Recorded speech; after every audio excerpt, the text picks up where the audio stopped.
Video अगर अच्छा लगे तो लाइक करें, सब्सक्राइब करें और बेल आइकन को दबाना ना भूलें, जिससे कि हमारी लेटेस्ट नोटिफिकेशन आपको पहुंचती रहे। Hello students, welcome to Sadhana public school. आज हम आपको पढ़ाने वाले हैं active voice and passive voice. क्या पढ़ाने वाले हैं? Active voice and passive voice. Active voice means होता है कृतवाच। क्या होता है? कृतवाच। और पैसिव वॉइस मीन्स होता है कर्मवाच। तो एक्टिव वॉइस के विषय में जानेंगे। एक्टिव वॉइस क्या होता है? एक्टिव वॉइस जिसमें वर्ब द्वारा सब्जेक्ट की प्रधानता होती है। किसकी प्रधानता होती है? सब्जेक्ट की प्रधानता होती है। उसी तरह पैसिव वॉइस में क्या होता है? इसमें वर्ब द्वारा ऑब्जेक्ट की प्रधानता होती है। किसकी प्रधानता होती है? ऑब्जेक्ट। अब हम जानेंगे वॉइस क्या होता है। इसमें वॉइस वर्ब का वह रूप होता है जिसमें क्रिया द्वारा कोई काम सब्जेक्ट करने वाला है या उसके प्रति कोई कार्य किया गया है। तो यही हुआ कुछ बेसिक चीज। इसके अलावा कुछ और भी बेसिक चीजें हैं, जैसे ट्रांजिटिव वर्ब की ही पैसिव वॉइस बनती है। ट्रांजिटिव वर्ब मीन्स क्या होता है? सकर्मक क्रिया।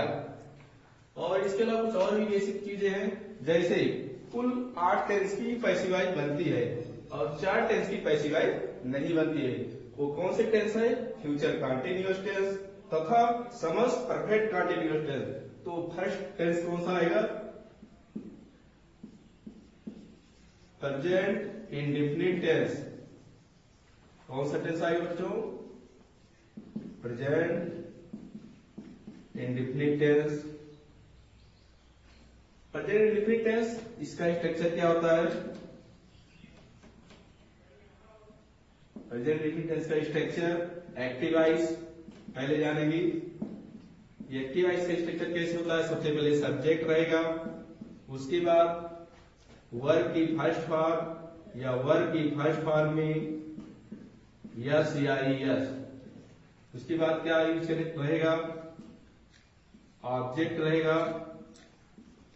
क्या रहेगा बच्चों? ऑब्जेक्ट। उसके बाद अदर वर्ड्स। जब इसको हम पैसिव वॉइस चेंज करेंगे, इसमें चेंज करेंगे पैसिव वॉइस, पैसिव चेंज करेंगे तो सबसे पहले जो फर्स्ट रूल फॉलो करना होगा वो सेंटेंस के ऑब्जेक्ट को पहचानेंगे। किसको पहचानेंगे? ऑब्जेक्ट। और ऑब्जेक्ट को हम पहले लिखेंगे। इसको लिखेंगे बच्चों? ऑब्जेक्ट को।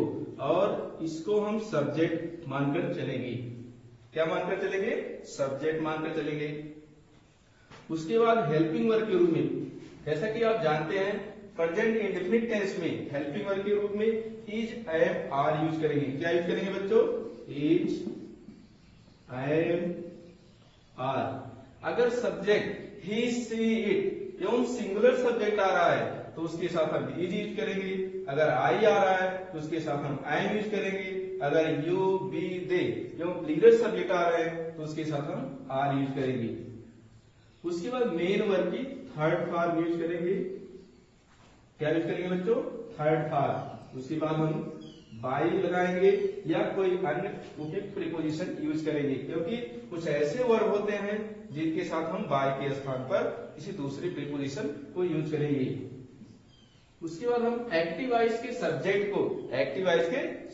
को हम पैसिव वॉइस में ऑब्जेक्ट के स्थान पे रखेंगे। एग्जाम्पल देखते हैं, जैसे आई लव हिम, मैं उससे प्रेम करता हूं। स्ट्रक्चर मैच करते हैं। जैसे देखिए, आई क्या हुआ? सब्जेक्ट हुआ। और लव क्या हुआ? वर्ब की फर्स्ट फॉर्म हुआ। हिम क्या हुआ? ऑब्जेक्ट हुआ। ऑब्जेक्ट पहचानने के लिए 2 रूल को फॉलो करेंगे। पहला है व्हाट का प्रश्न करेंगे। व्हाट प्रश्न करने से हमें डायरेक्ट ऑब्जेक्ट मिलेगा। कौन सा ऑब्जेक्ट? डायरेक्ट। इसके अलावा हम whom का भी प्रश्न करेंगे। अगर आंसर मिल रहा है, अगर कोई भी आंसर मिल रहा है तो वही क्या होगा? ऑब्जेक्ट होगा। जैसे मैंने कहा आई लव हिम, मैं किसे प्रेम करता हूं? मैं हिम, आई लव हिम, मैं उससे प्रेम करता हूं। यहाँ ऑब्जेक्ट क्या होगा बच्चों? हिम। तो अगर जब इसको पैसिव वॉइस चेंज करेंगे तो हिम इधर आएगा, क्या हो जाएगा? ही हो जाएगा। क्योंकि कुछ ऐसे प्रोनाउन होते हैं, जैसे आई अगर आ रहा है तो उसके लिए हम मी का यूज करेंगे। अगर बी आ रहा है तो उसके ऑब्जेक्टिव केस में अस का यूज करेंगे। अगर यू आ रहा है, यू को यू में, ही को हिम में, सी को हर में, इट को इट में, दे को देम में यूज करेंगे। तो हिम इधर आया, इधर क्या हो जाएगा ही, और ही के अनुसार ही अब इसे हम मानेंगे बदला हुआ सब्जेक्ट, और इसी के अनुसार हम helping verb is, am, are use करेंगे। तो हमने बताया कि अगर सब्जेक्ट ही, सी, इट एवं सिंगुलर सब्जेक्ट आ रहा है तो उसके साथ हम क्या यूज करेंगे इज। उसके बाद वर्ब की थर्ड फॉर्म, कौन सा फॉर्म, थर्ड फॉर्म। लव का थर्ड फॉर्म क्या होता है, लव, आई ही लव, उसके बाद हम बाई लगाएंगे। आई का क्या हो जाएगा, हमने क्या बताया, मी। कुछ और भी एग्जांपल्स देखते हैं निगेटिव सेंटेंस का, जैसे she does not, she does not like Mohan,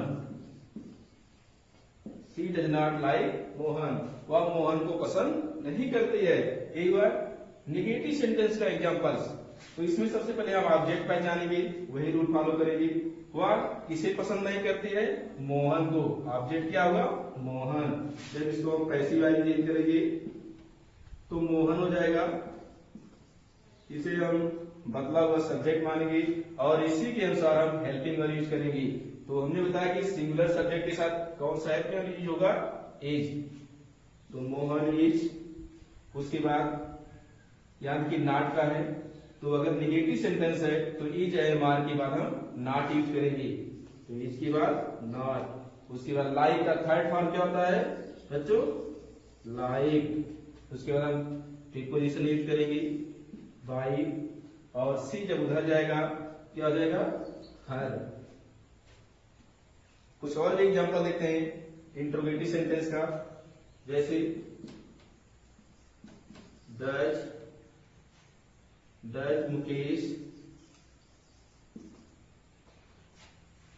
send, does Mukesh send some rupee, does Mukesh send some रूपी, क्या मुकेश कुछ रुपए भेजता है।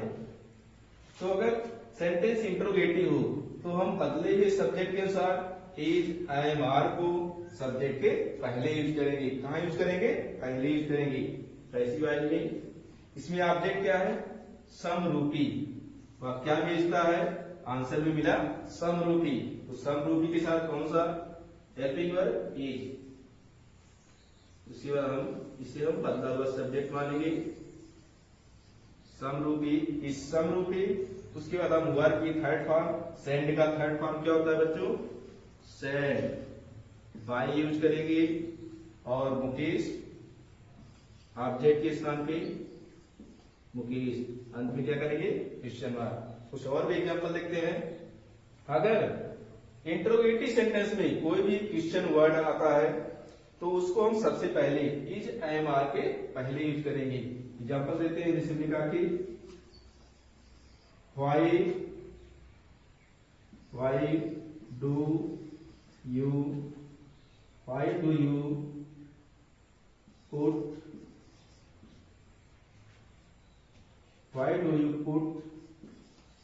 This bag, why do you put this bag, आप इस बैग को क्यों रखते हैं। तो अगर कोई भी क्वेश्चन वर्ड आ रहा है तो सबसे पहले हम उस क्वेश्चन वर्ड को लिख देंगे, क्या करेंगे, लिख देंगे। उसके बाद बदले हुए सब्जेक्ट के अनुसार हम हेल्पिंग वर्ब यूज करेंगे। तो इसमें ऑब्जेक्ट क्या है, दिस बैग, और इसके अनुसार हम क्या यूज करेंगे, इज, दिस बैग। उसके बाद वर्ब की थर्ड फॉर्म, पुट का थर्ड फॉर्म क्या होता है, पुट, पुट का थर्ड फॉर्म क्या होगा, पुट। उसके बाद हम बाई यूज करेंगे, और यू को हमने बताया कि यू को यू ही रहता है, अंत में क्या करेंगे, क्वेश्चन मार्क। हमने ये भी बताया अगर हु आता है उसको हम किसमें चेंज करेंगे, बाई हु में, who co by who. Examples देखते हैं, जैसे हु हु ड्रिंक्स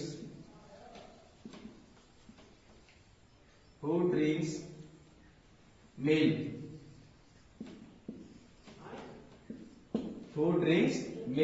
दूध कौन पीता है? अगर हु आ रहा है तो इसको हम क्या करेंगे? हु के स्थान पे क्या यूज करेंगे? By home. उसके बाद मिल के अनुसार हम क्या यूज करेंगे? Helping verb. By home is milk. उसके बाद वर्ब की थर्ड फॉर्म ड्रिंक्स का थर्ड फॉर्म क्या होता है? ड्रैंक। अंत में क्वेश्चन मार्क। तो इस तरह आज का पार्ट 1 का वीडियो समाप्त होता है। नेक्स्ट हम अगले दिन एक्टिव पैसिव की चर्चा करेंगे।